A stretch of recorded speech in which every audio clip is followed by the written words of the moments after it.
विष्णु और शिव अपने दिव्य सिंहासनों पर विराजमान थे। विष्णु ने अपनी चक्रधारी सारी शक्तियों को अपने आसन के चारों ओर स्थित किया था, जबकि शिव ध्यान में लिपटे थे अपने भस्म लेपित शरीर के साथ। एक दिन विष्णु ने अपने सिंहासन से उठकर शिव के पास आकर खड़े हो गए। हे महेश्वर, विष्णु ने कहा, हमें दोनों के बीच कुछ गहरे चर्चे की आवश्यकता है। शिव ने अपने ध्यान से बाहर आकर विष्णु की ओर देखा और मुस्कुराया। आओ विष्णु, आपका स्वागत है, उन्होंने कहा। क्या आपके पास हमारे बारे में कुछ विशेष सवाल है? विष्णु ने सिर झुकाया और अपनी आंखों में गहरे विचार का संकेत किया। हाँ महेश्वर, हमें ये जानने का इच्छा है कि हमारा संयोग क्या है, हमारी आपसी शक्ति का क्या अर्थ है। शिव ने विष्णु के सवाल का गंभीरता से सोचा।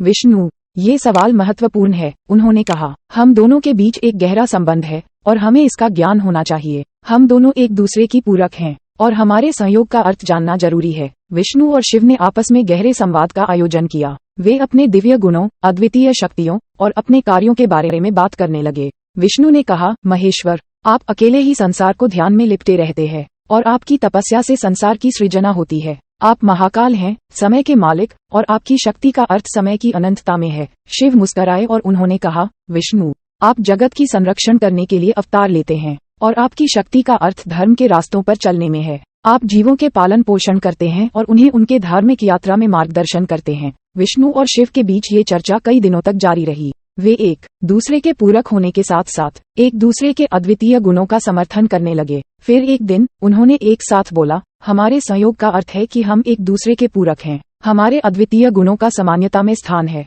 हमारी शक्तियां एक दूसरे के बिना अधूरी हैं और हम दोनों के साथ ही संसार का संरक्षण करते हैं और उसका उत्थान करते हैं। विष्णु और शिव के बीच का यह अत्यंत गंभीर संवाद सबके लिए एक महत्वपूर्ण संदेश लेकर आया। हर एक भगवान का अपना महत्व होता है और वे सभी आपस में जुड़े होते हैं ताकि संसार का संतुलन बना रहे। इसके बाद विष्णु और शिव ने आपसी संवाद को समाप्त किया और अपने सिंहासनों पर वापस बैठ गए। लेकिन उनकी यह गहरी चर्चा हमेशा याद रही और वे सबके लिए एक आदर्श बने कि हर भगवान का स्वागत है और हर एक का अपना महत्व होता है।